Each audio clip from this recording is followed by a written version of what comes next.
Hello, everybody. Welcome to my new Florida studio. I am George the Antique Nomad. I like selling stuff everywhere in the real world and in the online world. And once a month, I put 20 items on eBay. And this is how they sold last month. We had a good time. We had some interesting things, some very valuable European porcelains, and we had a bunch of stuff from a collection that was a little bit naughty, and we had some really fun other stuff. So let's take a look at how it all did. We had a pretty good month on eBay.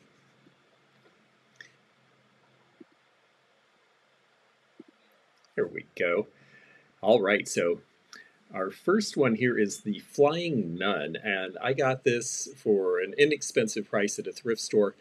I just thought, it's got the dust jacket, and I know that can be good. The only thing that would have been better is if this was the original publication under its original name. But when the TV show came out based on this book, they changed the name of the book to match the TV show.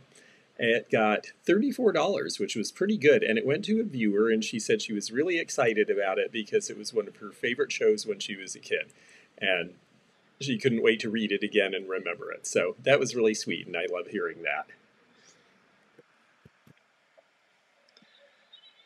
Next here we have this thing for Man's Best Friend, and I was just really happy to see that there was interest in this because I thought this was the cutest thing when I found it in Marietta, Ohio last year when I was at the Fenton Convention, and it spoke to me, and it speaks to your dog too. It says it right there, and your dog is supposed to speak back because that's how it gets dog biscuits. So this went for $29, which was right about what I expected it would sell for all along, and I thought this was just a lot of fun.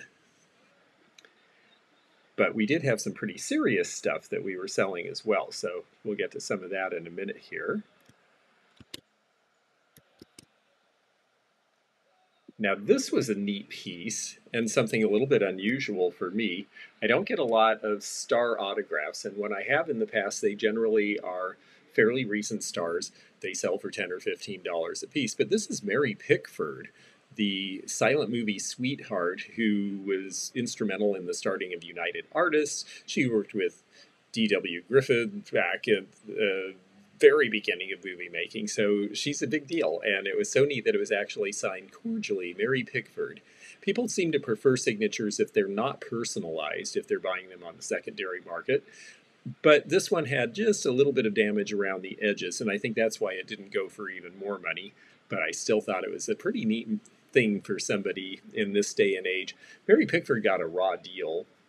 A lot of the actresses and actors of the, and I know nowadays we call them all actors, but back then actors and actresses of the silent era movies, they were said to not have the voices to transition to Hollywood, but what it really was Hollywood just didn't want to pay their inflated salaries, so they wanted to start with new people who they could control and pay less money. And that was why, allegedly, people who were in the silent movies, most of whom were trained Broadway actors, supposedly couldn't project, which makes no sense. Let's see what we have next here. This very sweet piece. And my picture wasn't super clear, but it did show that there was a little bit of enameling loss. I hope the person who got this was happy with it. It's such a sweet piece. The Niger brothers made really wonderful stuff, and sadly they came to an unfortunate end thanks to the Nazi occupation of Czechoslovakia. So a very sad story, but a wonderful, wonderful piece of jewelry, and it was well loved in its time. It's 1930s. It's got that great Chinese emblem in the middle of it.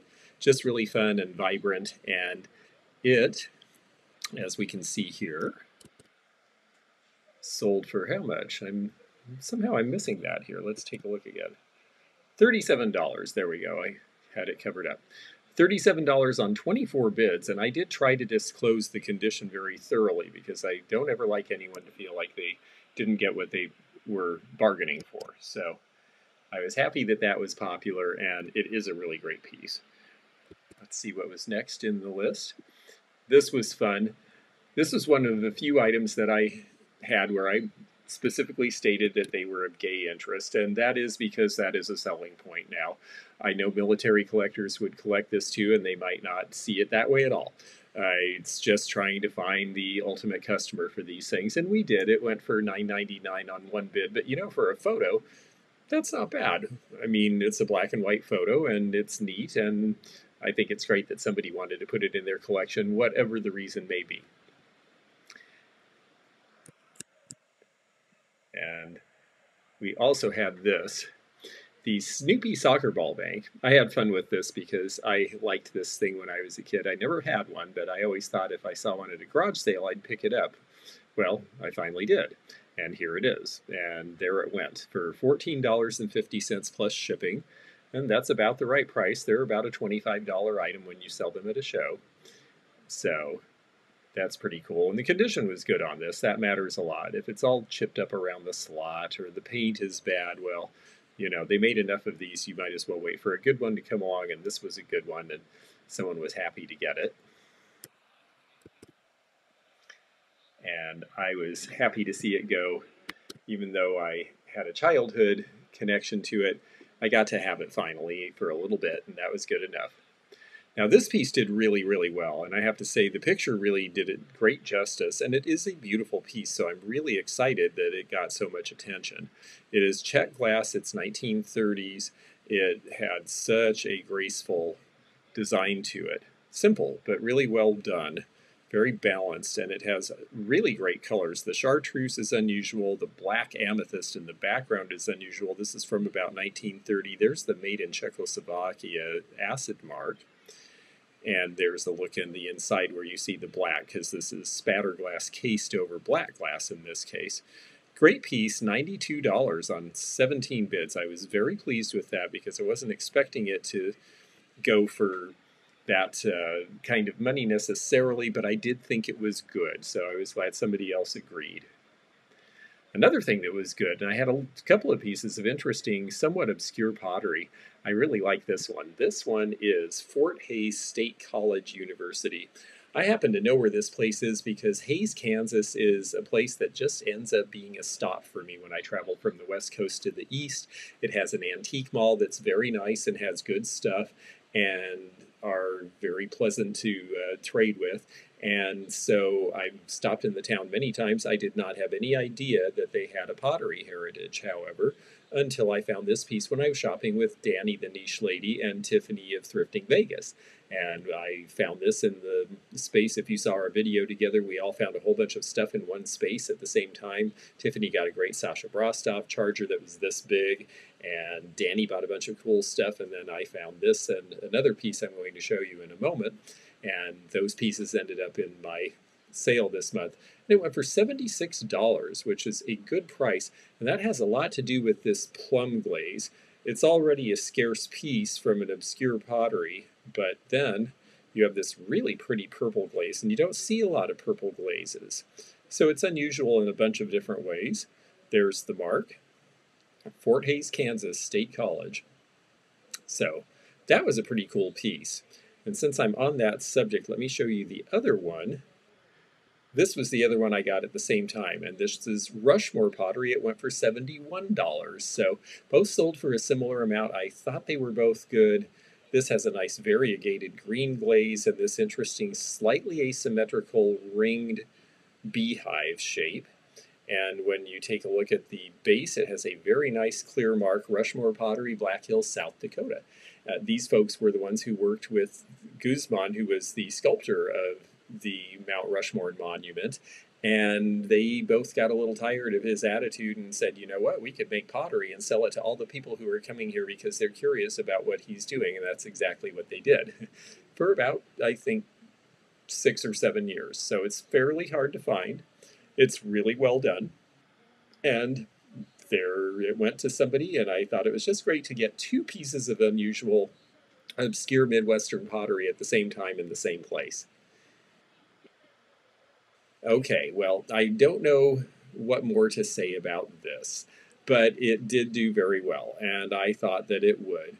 I did not know until I had to do the research for this one that the English are to blame for turning poor Mr. Large's nickname into a nickname for, well, yes, we can just leave it to the imagination. So Thank you, England. At the time this was made, that was not something that anyone who would have seen this would have thought. For heaven's sakes, how inappropriate. Now we're a lot more inappropriate. And so somebody thought it was great. In fact, a whole bunch of people thought it was great. Someone who lived near Taylorville, Illinois, a friend of mine who is a viewer, was in the bidding, and I was sorry he didn't get it for his collection, but someone else got it instead, and they paid $96.04. And it really was a fun, unusual piece. It might be the only one left in existence for all we know. So, got a kick out of that. This is a wonderful piece. If you like art glass, if you like glass animals, I've been really looking for Pilgrim glass animals because they actually did maybe more glass animal variety over the years than almost any of the other companies. They did a lot of them in the 1970s that were abstract modern like this before it was really picked up by a lot of other companies. So they typically have these pinched ears like you see and little dimpled eyes because they just did all of it with the little pulling tools that they used in fashioning glass. So they're pretty basic. If there's tails, they're crimped in a certain way. But Pilgrim did them in all of their different colors, and they had a good palette of colors over the years. This has the 1968 era paper label on it, so I thought it would do well. I was very pleased it went for $55.50 on 23 bids. This was the first piece to sell, and this is Barker's Illustrated Almanac. It is dated 1911. It has terrific animal graphics. It's sold for $25. It was a buy it now. And it went right away to a lovely person in Georgia who enjoys good graphics, and I could see why she liked it because look at the great graphics on the front and look at the great graphics throughout. Here's this really fun cartoon, back when cartoons were telling a huge story in one panel. We also have here the animals across from the factory. Very impressive factory. To laugh and grow fat, get Barker's comic picture in 4 parts. And then here's the back. This is just really neat. I love the early chromolithography. The colors are great. The scenes are great. It seems very bucolic. And I'm glad that it went to a happy home. Now let's talk for a minute about some of the things that didn't sell. I had a New York roller skating rink decal that didn't sell. I thought it was cute. Didn't get the right person. I had 3 pieces of porcelain that were European, and they were all on reserve because they were all expensive. And I actually had someone complain and say, "Why are you doing a reserve? Nobody does reserves anymore." And they were a little exasperated until I explained to them, I am selling this for a client. The client has some expectations of what the value might be, and we want to make sure that we reach those. And so I have to have a reserve because I'm not going to put something out starting at $300 that is likely to sell for $300 on an auction. That would be more appropriate for a buy it now or a best offer, and that's not what I'm doing here. So that's the reason that I use the reserves. And let me show you the one that did sell out of the 3 because it was really a stunner. It's right here. It is the J. Fisher Budapest Aesthetic Movement Cornucopia. It is just spectacular. So ornate, so elaborate. Just a really beautiful piece, and I was very happy. It took 32 bids to get to the reserve, but they found it, and they did get the piece, and I thought it was just gorgeous. I also had a lovely Dresden ballerina, and I had a very nice huge armorial vase by Samson in France. Samson made reproductions of earlier items and fantasy items, and this is in the 1800s, but there were still people who considered them to be copycat, and so I think because of that they don't get quite as much due in the marketplace now. But I was happy that one of the 3 items that was on reserve went for good money, and then there was one last item. This was the really fun one for me. Let me show you here. It is this. It's the Blanco Big Sky. I just think this is the most incredible piece. It shades from blue to green. This was a Don Nickerson design. It was probably the best thing he ever did at Blanco. Unfortunately for him, it came out in 1982 and it was based on mountains. West Virginia has mountains. Big Sky referred to the Montana Big Sky country. That was the reason for the name of the line. Unfortunately, 1982 was not only a bad recession year, but it was especially bad in pretty much any state that was mountainous, because it was a time when mining collapsed and a lot of other mountain-based skills were suddenly out of demand. And so because of that, it did not sell well. So they're hard to find. I had a viewer tell me that she had recently broken hers and was really hopeful that she would win this. Unfortunately, I don't think she did, but boy, did it do well. It sold for $610 on 21 bids. And I have to say, I was quite stunned by that, because as wonderful as it is, the last one I sold was a few $100s, and that went to the head of the Blanco Museum, my friend Blanco Bill in Seattle, and was on display in the museum for some period of time. So I really did not expect for this to go as high as it did. But you know, art glass is beautiful. And if swung vases can be selling for prices like this, certainly designer-made pieces by Blanco that have this much color and interest and shape absolutely deserve to be held in the same esteem. So that was very exciting for me. I'm so glad that it went to a good home, and boy, did we use a ton of bubble wrap to pack that one. So this has been a lot of fun. I always enjoy sharing with you what the results are. We did have a couple of other items. There was a great little red transistor radio. It was going to sell. I discovered that the antenna was missing. I did not realize that when I listed it. And because eBay is very hard to change in a way where you know everyone will see it and have a fair chance to not bid thinking that the piece is in better condition than it was, like I did when I listed it, I decided, even though you generally don't want to do this, that it was better to take the listing down than to let someone buy it and then have to say, I'm really sorry, it's not what you thought it was. Would you like it for less? I just decided it was better not to keep it going.